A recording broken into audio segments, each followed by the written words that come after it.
Hi everyone, Stepan here. I'm going to show you my sixth game on Lichessladders. If you don't know what Lichessladders is, it's a great new thing. It's completely free and it's very fun. You can find the link in the description. Basically, it's a way to play classical games online with serious opponents, and you have a sense of accomplishment because there's a ladder. I'm a part of the 60 plus 30 ladder, and I'm trying to get on top. So it's 60 plus 30 games, there are more than 200 people there, and you climb the ladder. That's it. You're trying to get to the top. The way it works is you can challenge people 2 slots above you. If you win, you take their spot. If you get challenged, which I did in this game, you have the black pieces. If you challenge people, you have white. If you get challenged and win, you get nothing. You just keep your slot.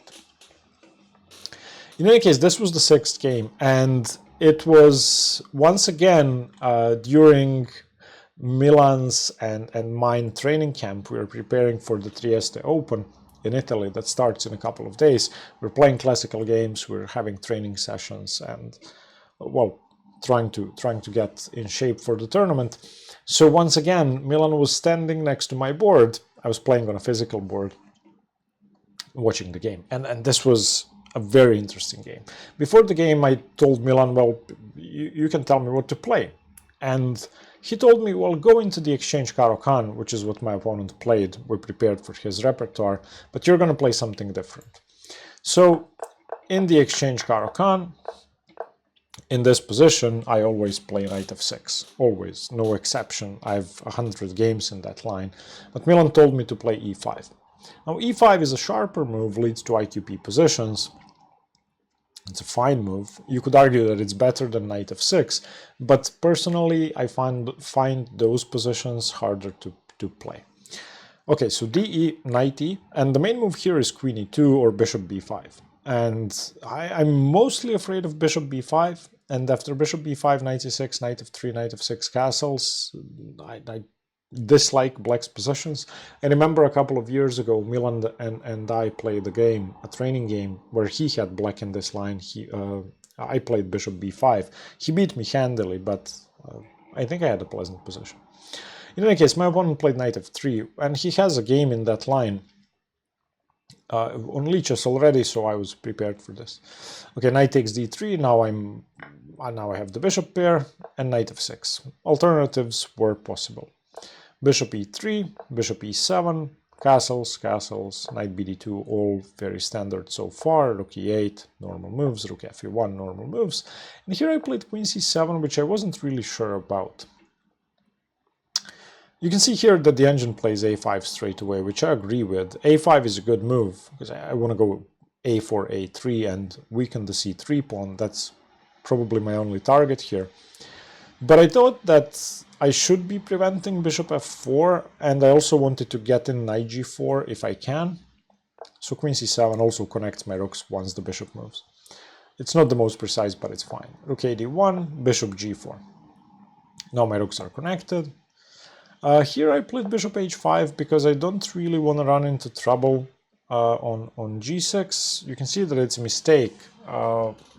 It loses the d5 pawn, but I thought that after I take on e1, I'm going to have a very pleasant advantage because I'll have rook d8 in the end.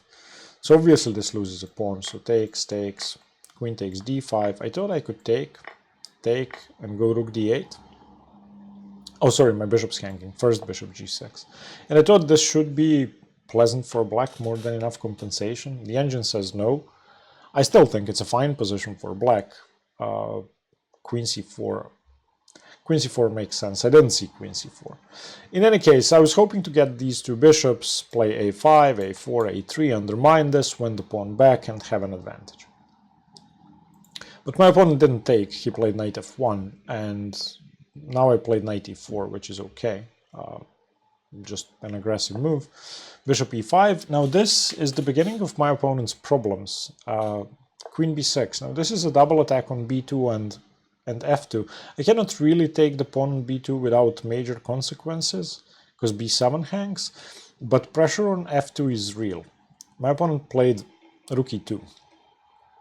And I should have gone bishop g6 straight away. Yeah, I did consider that move, and I thought that my opponent should move the queen to e3. This is why I didn't play it. But now I have queen b5. And queen b5 defends d5, puts pressure on b2, and I'm threatening bishop c5. If they play bishop d4, preventing that, then I go bishop f8, and I'm threatening to go knight g3, at least winning material. But I didn't see that. I played rook a8, defending my pawn like a coward. Knight g3. Okay, fine. Bishop g6, setting up very nasty discoveries. So either bishop d4 or queen e3. My opponent played queen e3, and now I spent, I don't know how long. Well, we can see the times. I had 34 minutes here. After my next move, I had 16 minutes. And I was debating between queen b5 and queen a6. Queen b5 because it defends my rook on e8 and it's no longer mate. So if I take on g3 now, first of all, let's have a look at that. That's the main tactic here. If I take on g3 and my opponent, firstly, if they exchange queens, I take on e2 first, so that doesn't work. If they take here and I try something like bishop f8, then they trade queens. If I play bishop c5, then queen d2.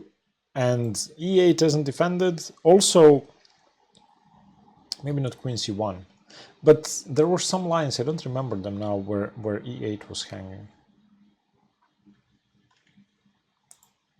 Bishop g6, queen e3. What? Oh, sorry, the line was bishop c5, excuse me. After bishop c5, bishop d4, knight takes g3, I'm just losing. It's just, it takes on e8. So that's the line, bishop c5 first. And that's what I'd intended to play against queen e3, but then I saw that bishop c5 doesn't work because I get mated. So I had to move my queen, because I don't want to trade queens, I have a huge initiative. And queen a6 has the upside of putting pressure on the pawn straight away. Queen b5 has the upside of defending my rook, so I'm actually threatening bishop c5. So I played queen b5. Milan told me after the game that he would have gone queen a6. You can see that the engine likes both moves.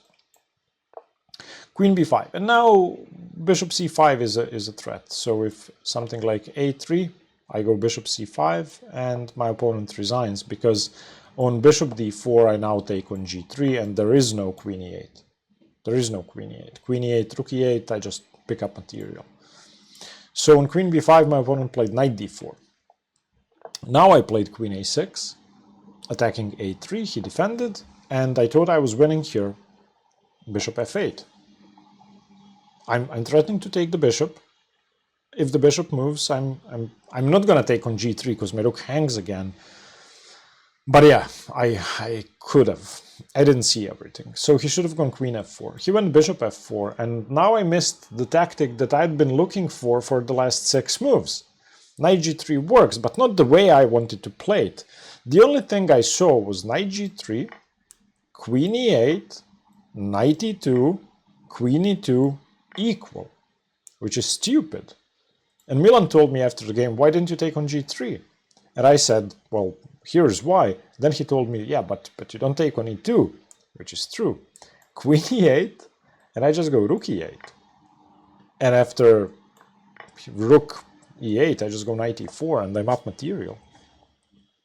Well, technically I'm not. I'm up a queen for 2 rooks, but I have, sorry, I'm up a knight. Yeah, excuse me, I'm up a knight. Or I'm up a bishop. I just didn't even consider taking on e8. So after bishop f4, I was winning. But I played queen f6, which is a draw, as you can see. So queen c1, h6, making some luft. At this point, you can see that I'm down to 2 minutes on the clock. I'd spent so much time figuring all of this out that I just had no time on the clock. I had to play quickly. Bishop c5. My moves were fine. My moves were great, actually, considering that I was in time trouble, down to a minute on the clock. Rook e6, queen h4. Now I have some threats. Now I want to go bishop h5, and there's mate on h2 hanging. So my opponent played knight e3. I shouldn't have gone bishop f4, I should have gone f5, and I didn't consider f5. f5 threatens to win a piece, and if knight f5, I just play bishop f5. If knight f5, queen h2, king f1, queen h1 mate. I didn't see f5. In my defense, I had less than a minute on the clock, so I played bishop f4, pinning one of the knights. Queen d1, and now I knew I was winning, bishop h5. This is, well, next to the final move of the game. Black cannot take on h5, black cannot play f3.